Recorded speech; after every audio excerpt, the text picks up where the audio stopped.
Então é muito comum também que as mães, né, normalmente as mães chegam se queixando de que estudaram muito sobre disciplina positiva, que leem muito sobre comunicação não violenta, sobre uma educação mais afetiva, sobre ter uma comunicação mais assertiva com os filhos, mas não conseguem colocar em prática, né? Então elas me dizem, eu já li tanto, eu já estudei tanto e eu não consigo colocar isso em prática, não funciona, essas coisas não funcionam com os meus filhos.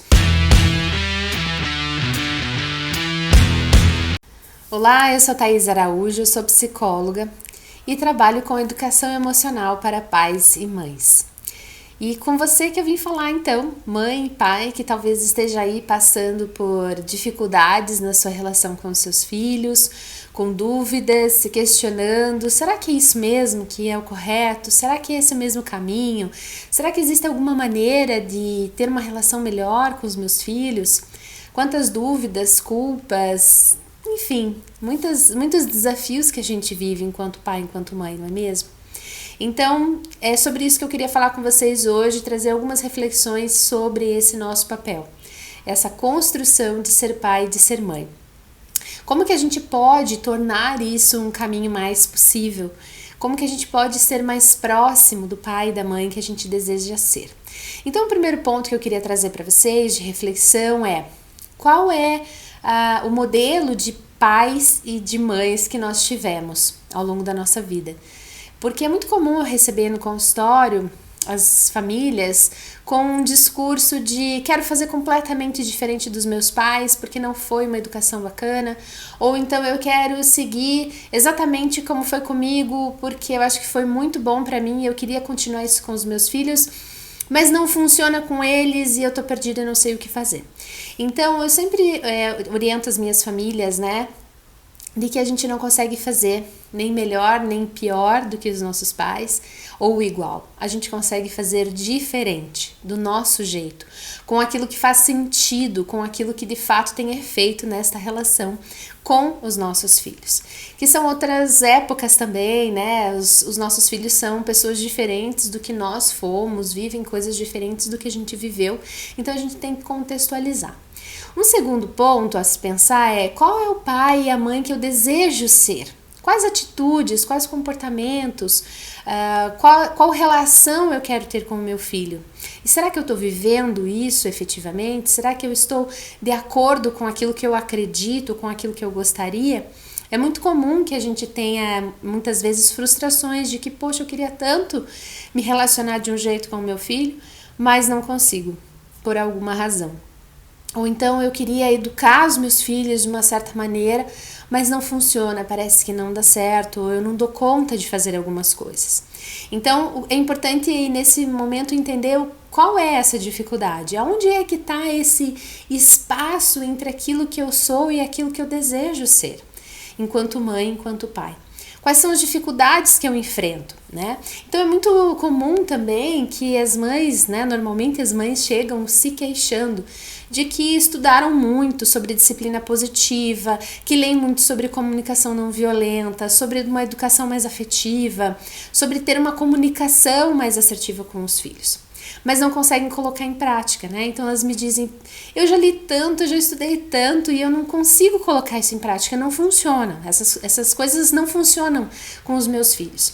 Então não é que não funciona, significa que de alguma forma a gente enquanto pai, enquanto mãe, tá tendo dificuldade de colocar isso em prática. Por que a gente não consegue ou tem dificuldade de ter uma escuta ativa e disponível para os nossos filhos, sem julgar, sem punir, sem criticar? Porque isso é difícil. Para cada um isso vai ter um sentido, porque todos nós temos nossas feridas, nossas dificuldades. Cada um de nós carrega uma mochilinha com sua história, com suas frustrações, com as suas decepções, com as suas dificuldades, assim como também as alegrias, os sucessos, as conquistas, as habilidades. Então a gente precisa juntar tudo isso e ressignificar as coisas que precisam mudar, aquilo que de alguma forma vocês desejam ou sentem que precisa ser diferente. Um outro ponto importante é entender de que maneira o autoconhecimento pode te ajudar nesse processo. Eu diria que é um grande caminho. Não vou dizer que é o único, mas é o essencial. Porque o autoconhecimento vai fazer um resgate dessa história, vai trazer a possibilidade de olhar para essa mochilinha, para essa bagagem e dizer, opa, isso eu quero tirar da minha mochila, isso aqui tá pesando demais, não tem mais serventia, ó, isso aqui eu quero manter e quero continuar carregando comigo. E tem, então, essa consciência daquilo que se é, daquilo que é valor para si, aquilo que de fato tem importância e relevância, aquilo que é mais difícil, aquilo que precisa ser aprendido e desenvolvido. Todos nós temos os nossos desafios a vencer. E quando a gente olha para essas coisas, toma consciência dessas coisas, a gente torna-se então capaz de poder mudar isso através de escolhas. A partir do momento que eu olho aquilo que é difícil, eu posso então optar, fazer a escolha de mudar, de aprender novas habilidades, novos comportamentos, de seguir por caminhos diferentes. É um trabalho intenso e que é para o resto da vida, porque quando a gente está falando em autoconhecimento, a gente está falando sobre a todo momento estar se conhecendo, porque a gente vai vivendo coisas muito diferentes ao longo da vida. Durante todo o nosso ciclo de vida, a gente vive desafios diferentes, momentos diferentes, aprendizados diferentes, então a gente precisa ir se revendo ao longo do tempo. Assim como a gente também precisa ir revendo nossas práticas com os nossos filhos, porque às vezes um jeito que funcionava de se comunicar, de se relacionar, de colocar a disciplina, os limites, de repente lá com 2, 3 anos já não funciona mais. Ou então lá com 5, 6 anos precisa ser revisto, as demandas das crianças vão mudando e vão exigindo também da gente posturas diferentes, uma disponibilidade diferente. Isso vai exigindo da gente algumas habilidades que enquanto mãe, enquanto pai, a gente não tem assim pronto, estabelecido, mas a gente precisa ir desenvolvendo. E a ideia do trabalho de orientação parental é justamente fazer essa análise, esse entendimento e poder então ajudar os pais nesse processo e ajustando aquilo que precisa ajustar para que as melhoras possam ser sentidas e percebidas.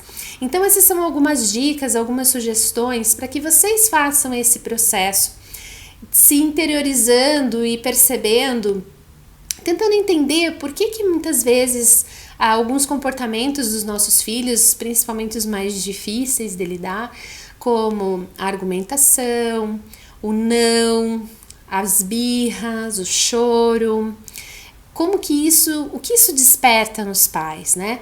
O que teu filho desperta em você de emoções, de sentimentos, como irritação, nervoso, impaciência, ansiedade, ou então uma sensação de paz, tranquilidade, felicidade. Todas as nossas relações são permeadas por emoções. Por isso é tão importante a gente perceber o valor dessas emoções, tanto para nós quanto para os nossos filhos. De que maneira isso impacta a nossa relação, quanto isso possibilita que eu me comunique ou não com o meu filho. De que maneira a minha impaciência, por exemplo, faz com que eu acabe sendo mais ríspida, que eu acabe tendo uma comunicação mais direta e também mais ríspida, talvez, né? Sem estar disponível a ouvir e entender qual é a demanda do meu filho.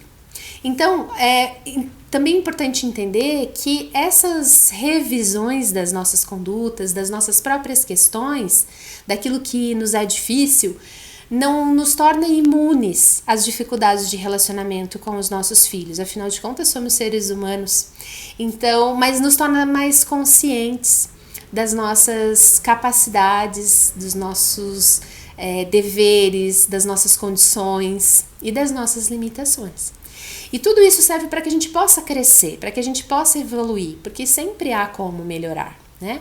Então, na relação com o seu filho, com a sua filha, procure entender quais são os comportamentos difíceis de lidar, quais emoções que isso desperta em você e o que isso significa, o que isso revela sobre você.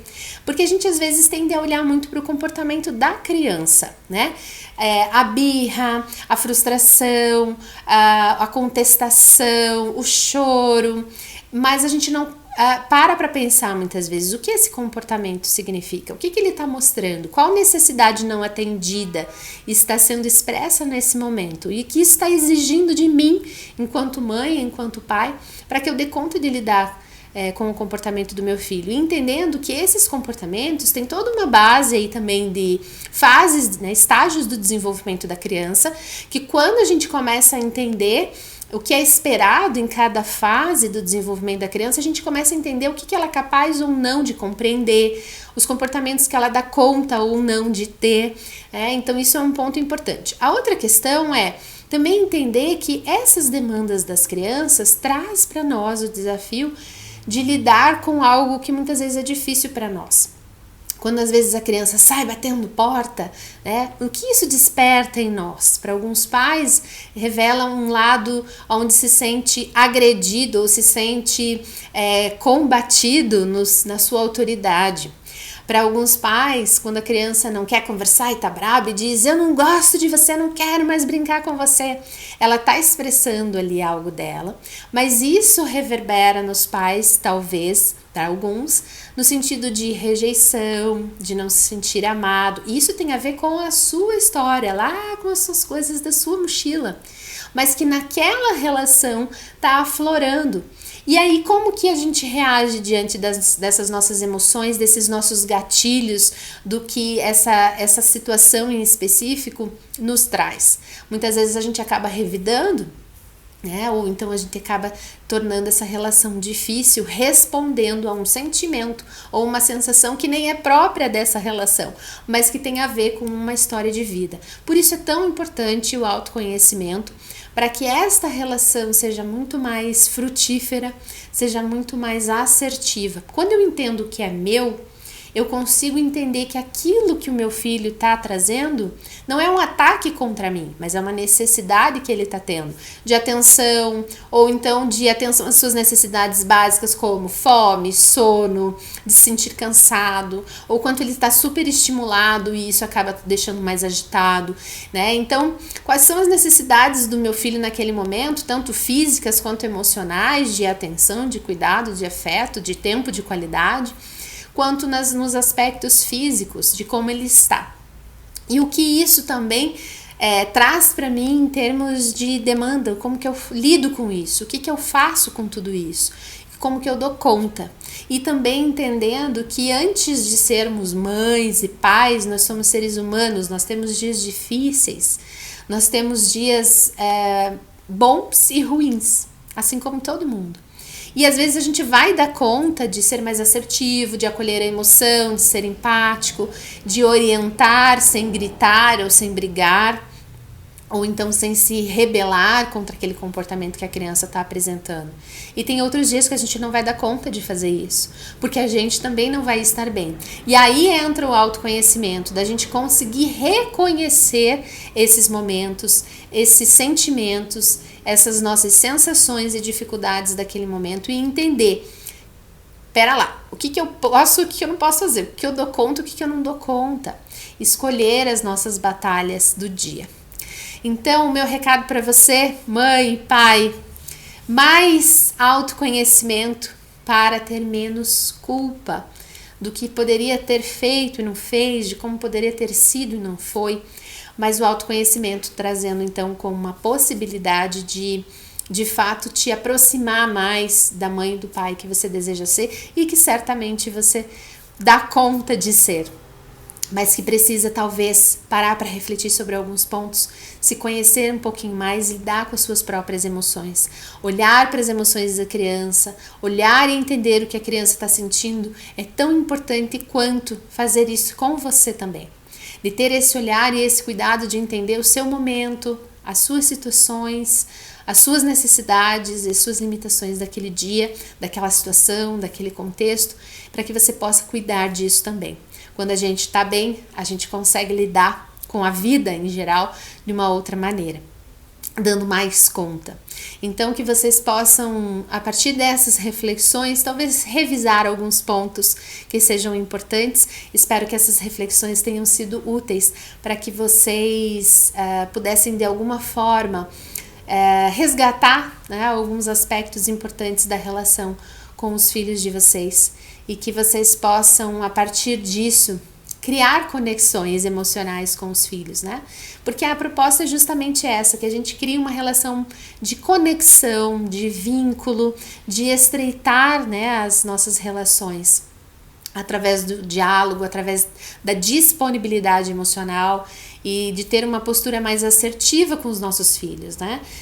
Ao invés de combater ou de querer revidar comportamentos difíceis que eles venham a ter, que inevitavelmente acaba tendo, porque as crianças em desenvolvimento, ela não dá conta de agir como a gente gostaria ou como a gente acha que ela deveria, né? Principalmente as crianças pequenas. Dentro do seu estágio de desenvolvimento, existem condições da criança compreender algumas coisas e outras não. Então, quando a gente começa a entender isso, a gente começa a entender qual é o nosso papel enquanto pai, enquanto mãe, que não é só colocar limites, mas é estabelecer uma relação de afeto para que eu possa orientar na direção que eu acredito que é uma vida feliz, que afinal de contas é o que os pais desejam para os seus filhos, felicidade, realização. Mas de que maneira eu posso conduzir o meu filho para uma vida nesse sentido?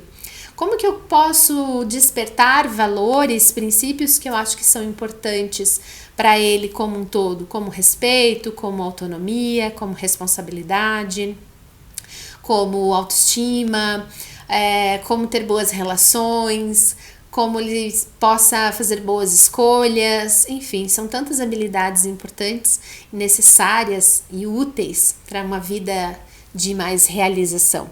Então, de que maneira que a gente pode conduzir os nossos filhos nesse sentido, para que a gente sinta que o nosso papel enquanto pai, enquanto mãe foi cumprido, no sentido de desenvolvimento, né, deles.